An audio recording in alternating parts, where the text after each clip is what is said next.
Hello my dear students, in this video I will discuss about how atmospheric refraction occur and what are the causes which are responsible for the atmospheric refraction, and we will also study about the application of atmospheric refraction.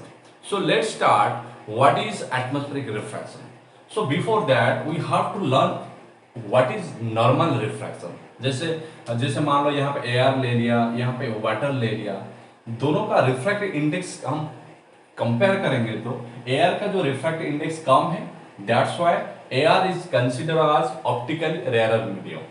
So water का refractive index ज्यादा है, so definitely it will be optical denser medium. So when light travel from air to water, that means when light travel from rarer to denser, देखो it bends towards the normal. यहाँ पे bending हो गया, this bending is called refraction. और bending नहीं होता तो ये लाइट ऐसे आता, सीधा आता, लेकिन बेंडिंग हो गया, बेंडिंग को बोलते हैं तो हम रिफ्रैक्शन बोलते हैं ना. तो अभी हम देखेंगे कि एटमॉस्फेयर में ऐसा क्या चीज है जो रिफ्रैक्शन के लिए वो रेस्पॉन्सिबल है. सो ये चीज जानने से पहले हमको जानना पड़ेगा हमारा जो अर्थ है ना, हमारा earth is surrounded by many layers of atmosphere. हमारा जो एटमॉस्फेयर है इट हैज मेनी लेयर्स, आज you know troposphere, stratosphere, mesosphere, ये सब डिफरेंट डिफरेंट लेयर में यहाँ पे किया हुआ. ये हो गया हमारा अर्थ सरफेस, ये अर्थ क्रस्ट है. और उसके बाद ट्रोपोस्फियर, स्ट्रेटोस्फियर, मेसोस्फियर, थर्मोस्फियर, ये सब डिफरेंट लेयर्स ऑफ एटमॉस्फेयर है. ठीक है. सो यहाँ पे क्यों बेंडिंग होगा लाइट? सपोज यहाँ पे मैं एक सोर्स ऑफ लाइट यहाँ पे सपोज स्टार ले आऊं. ठीक है, स्टार लाइट यहाँ पे आएगा, यहाँ पे देखो बेंडिंग हो रहा है. ये बेंडिंग क्यों हो रहा है? बेंडिंग हो रहा है मतलब यहाँ पे रिफ्रैक्शन हो रहा है, दैट टू बी एटमॉस्फेयर में रिफ्रैक्शन हो रहा है. सो ये चीज पढ़ने से पहले एक चीज तो मैं तुमको बताना चाहूंगा. हमारा जो एटमॉस्फेयर होता है, एटमॉस्फेयर का जो डिफरेंट लेयर होता है ना, different layer of our atmosphere have different refract index. That means suppose मैं ये लेयर, ये 1 2 3 4 लेयर यहाँ पे है. 4 लेयर का बात करूंगा तो actually they have different refract index और ऑप्टिकल डेंसिटी. उनका रिफ्रैक्टिव इंडेक्स अलग अलग है. जहां पे रिफ्रैक्टिव इंडेक्स अलग अलग होगा उधर रिफ्रैक्शन होने होगा, ये हमको पता है ऑलरेडी. रिफ्रैक्शन देखो यहाँ पे रिफ्रैक्टिव इंडेक्स का अलग अलग है, इसीलिए लाइट बेंड हुआ, तो यहाँ पे भी होगा. और एक चीज बताना चाहता हूं कि ये रिफ्रैक्टिव इंडेक्स अलग अलग क्यों है. यहाँ पे जो डिफरेंट लेयर ऑफ एटमॉस्फेयर है उनका रिफ्रैक्टिव इंडेक्स अलग क्यों है, उसके लिए 2 रीजन है. फर्स्ट रीजन क्या है? Already we know that our atmosphere is a heterogeneous mixture of gases. That means हमारा जो गैस है ना वो एक ही कंसंट्रेशन में नहीं है. जैसे नाइट्रोजन 78% हमारा एटमॉस्फेयर में है, oxygen 21% and remaining 1% gas also there like argon, carbon dioxide, वो सब 1% में आ जाएंगे. और मैक्सिमम हमारा क्या है? 78% हमारा नाइट्रोजन है एंड ऑक्सीजन कितना है? 21% ऑक्सीजन गैस है और रिमेनिंग 1% हमारा अदर गैसेस है.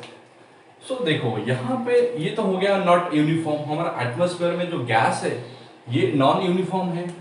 सो ये गैस का जो कंसंट्रेशन डिफरेंट लेयर में डिफरेंट है, इसीलिए this non uniform gases also responsible for the different optical density of layer. क्योंकि यहाँ पे ट्रोपोस्फेयर में हो सकता है ज्यादा, यहाँ पे हमारा एयर का कंसंट्रेशन मिलेगा, यहाँ पे कम मिल सकता है. सो ऑप्टिकल डेंसिटी ये दोनों का भी वेरी हो सकता है. और एक क्या रीजन है? और एक रीजन है जो physical condition of our atmosphere like temperature every moment temperature keep changing. Right, ये ऑलरेडी हमको पता है कि टेम्परेचर एवरी मोमेंट में चेंज हो रहा है. यहाँ पे मान लो ये लेयर में एक टेम्परेचर है, ये लेयर में अलग टेम्परेचर होगा, यहाँ पे अलग हो सकता है, यहाँ पे अलग हो सकता है. सेम लेयर में भी हमारा टेम्परेचर फ्लक्चुएट करता है. तो यहाँ पे 2 चीज रेस्पॉन्सिबल है हमारा डिफरेंट ऑप्टिकल डेंसिटी और different refractive index of atmosphere layer के लिए. पहले हो गया temperature, because temperature keep changing every moment. और सेकेंड हो गया हमारा जो अर्थ एटमॉस्फेयर है, it has non uniform composition of gases और ये जो गैस है, ये गैस का डेंसिटी भी अलग अलग है। सो ये गैस का डेंसिटी अलग हुआ तो ये डिफरेंट लेयर का जो रिफ्रैक्टिव इंडेक्स भी अलग हो रहा है। सो ऑलरेडी हमको ये चीज भी पता है, जब भी हम टुवर्ड्स आर्थ सरफेस जाएंगे, टुवर्ड्स आर्थ सरफेस मतलब ऊपर से जैसे में नीचे नीचे जाएंगे, हमारा ऑप्टिकल डेंसिटी और रिफ्रैक्ट इंडेक्स इंक्रीज करेगा। सो यहाँ पे ऑलरेडी मैं मेंशन किया हूँ, यहाँ पे आरो मार्क दिया हूँ। दैट मीन्स हम जब ऊपर से मतलब अपर लेयर से जब हम मूव करेंगे टुवर्ड्स लोअर लेयर, हमारा ऑप्टिकल डेंसिटी और रिफ्रैक्ट इंडेक्स इंक्रीज कर रहा है, ठीक है। और ऊपर जाएंगे तो अब रिफ्रैक्टिव इंडेक्स क्या होगा, डिक्रीज करेगा। ये वाइस वर्सा है। सो यहाँ पे देखो, यहाँ पे मैं 4 लेयर का बात किया हूँ, ठीक है। जब भी हम कंपेयर करेंगे ये दोनों मीडियम को, सपोज ये दोनों मीडियम, तो ये दोनों मीडियम क्या होगा, ये रेयर होगा तो ये डेंसर हो जाएगा। If I consider two medium, two layer, क्योंकि यहाँ पे तुम जितना नीचे नीचे नीचे नीचे आओगे रिफ्रैक्ट इंडेक्स इतना बढ़ेगा, मतलब हमारा जो लेयर थोड़ा डेंसर डेंसर होके जाएगा। ये अपर लेयर थोड़ा रेयरर मीडियम होगा, ये धीरे धीरे डेंसर बढ़ेगा, मतलब रिफ्रैक्ट इंडेक्स बढ़ रहा है, सो डेंसर भी बढ़ रहा है। सो ये चीज ऑलरेडी हमको पता है। सो अभी हम देखेंगे बेंडिंग कैसे हो रहा है। बेंडिंग सपोज यहाँ पे मैं एक सोर्स बताया हूँ, ये हो गया हमारा मान लो स्टार, ठीक है।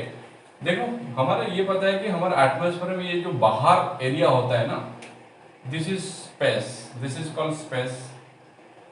और स्पेस में there is no atmosphere, so vacuum है, यहाँ पे वैक्यूम है। हाँ, ये तो हमको पता है कि लाइट बेंड तब होगा जब भी दो मीडियम होगा, that to be they should have different refractive index. लेकिन यहाँ पे तो वैक्यूम है, कोई भी एटमॉस्फेयर नहीं है, सो यहाँ पे लाइट बेंड होने का कोई भी चांस नहीं है। देखो स्ट्रेट आ रहा है लाइट, ये सही है। So when this star light reaches the earth atmosphere, यहाँ पे जो इंटरफेस देख रहे हो, ये हो गया वैक्यूम का और हमारा एटमॉस्फेयर का, ये अभी क्या हो जाएगा ये बता सकते हो। ये हो गया तो डेफिनेटली रेयर मीडियम है। ये अभी ये दोनों चीज को कंपेयर करेंगे, वैक्यूम को और ये अपर लेयर को। ये अपर लेयर थोड़ा सा क्या हो जाएगा ना, डेंसर हो जाएगा, राइट। इसीलिए देखो लाइट फटक से बेंड हो गया, ठीक है, बेंड हो गया टुवर्ड्स नॉर्मल। तुम बोलोगे सर आप तो बोल रहे थे ये रेयर मीडियम है और हम जब नीचे जाएंगे ये तो डेंसर इंक्रीज हो जाएगा, ये डेंसर मीडियम हो जाएंगे, तो ये अभी डेंसर कैसे बन गया। अरे ये हम कंपेयर कर रहे हैं, ये हो गया वैक्यूम में। वैक्यूम मतलब सबसे ज्यादा रेयर होता है, और वैक्यूम के साथ जब हम एटमॉस्फेयर का बात करेंगे डेफिनेटली ये तो थोड़ा ज्यादा डेंसर होगा। If we compare this one to this one then it will be rare medium, क्योंकि ये जब हम नीचे जा रहे हैं हमारा रिफ्रैक्ट इंडेक्स बढ़ रहा है, सो डेंसर भी बढ़ रहा है। तो यहाँ पे ये हो गया कि यहाँ पे देखो बेंडिंग हो गया, बेंडिंग टुवर्ड्स नॉर्मल हो गया, ठीक है। सो ये जो बेंडिंग हुआ हमारा एटमॉस्फेयर लेयर के लिए हुआ, so it is an example of atmospheric refraction. देखो लाइट ऐसे आया था, यहाँ पे बेंडिंग हुआ, सो अभी ये लाइट बेंडिंग होकर यहाँ पे ये इंटरफेस में हिट किया। सो ये दोनों को अभी कंपेयर करेंगे तो ये हो गया अभी रेयरर, क्योंकि ये तो थोड़ा ज्यादा डेंसर है, ये हो गया डेंसर, ठीक है। सेम सिनेरियो होगा यहाँ पे, फिर यहाँ पे जो लाइट बेंड टुवर्ड्स नॉर्मल होगा, देखो यहाँ पे बेंडिंग हो गया। तो ये दोनों को अभी कंपेयर करेंगे तो ये दोनों को ये हो जाएगा, अभी क्या हो जाएगा, ये रेयरर हो जाएगा और ये हो जाएगा डेंसर, क्योंकि हम जितना नीचे जाएंगे हमारा डेंसर बढ़ेगा as compare to upper layer. So upper layer ये रेयर, ये हो गया डेंसर। देखो यहाँ पे फिर बेंड हुआ, फाइनली ये हमारा सपोज यहाँ पे एक लड़का खड़ा हुआ है, ये अभी देख रहा है, यहाँ पे एक्चुअली हमारा स्टार है। देखो लाइट, स्टार लाइट ऐसे आना चाहिए था, ये बेंड नहीं होता तो ऐसे आता, स्ट्रेट आता, लेकिन ड्यू टू एटमॉस्फेरिक रिफ्रैक्शन ये मल्टीपल टाइम्स रिफ्रैक्ट हो के यहाँ पे जाके हमारा अर्थ सरफेस में एक बॉयज खड़ा है, एक बॉय खड़ा हुआ है यहाँ पे, उसको दिखाई दिया। लेकिन यहाँ पे तो, लेकिन ये लड़का को यहाँ पे स्टार है नहीं दिखाई देगा, क्योंकि उसका जो ब्रेन है, ब्रेन को थोड़ी ना पता है ये लाइट बेंड हो रहा है, उसको नहीं पता है, वो तो ऐसे सीधा देखेगा। देखो यहाँ पे स्टार दिखाई देगा, ये हो गया तुम्हारा, ये actually apparent position of star. Actually यहाँ पे स्टार नहीं है, लेकिन ये लड़का को दिखाई देगा कि स्टार यहाँ पे है, बट एक्चुअली स्टार यहाँ पे है। ड्यू टू एटमॉस्फेरिक रिफ्रैक्शन यहाँ पे बेंडिंग हो गया। सो बेंडिंग इसलिए हो रहा है, अभी तुमको क्लियर पता चला, क्योंकि यहाँ पे और एक चीज बता देता हूँ कि यहाँ पे जो स्पीड ऑफ लाइट ये वैक्यूम में कितना होगा, 3 इंटू 10⁻8 मीटर पर सेकेंड। यहाँ पे स्पीड ऑफ लाइट मैक्सिमम है, यहाँ पे तो कोई भी बेंड होने का चांस नहीं है क्योंकि एक ही मीडियम है।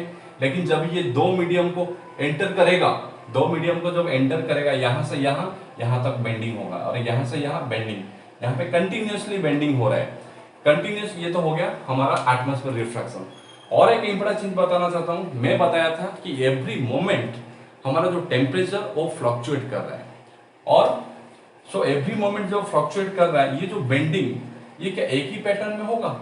एक ही पैटर्न नहीं होगा। शायद सपोज मान लो, जैसे मैं बात कर रहा हूँ कि टेम्परेचर जब ज़्यादा हो जाएगा, जो एयर है वो ज़्यादा वार्म हो जाएगा, ठीक है। वार्म एयर जो है हमारा, उसका जो ऑप्टिकल मीडियम देखेंगे तो ऑप्टिकल रेयरर है, ऑप्टिकल रेयरर मीडियम जो वार्म लेयर का।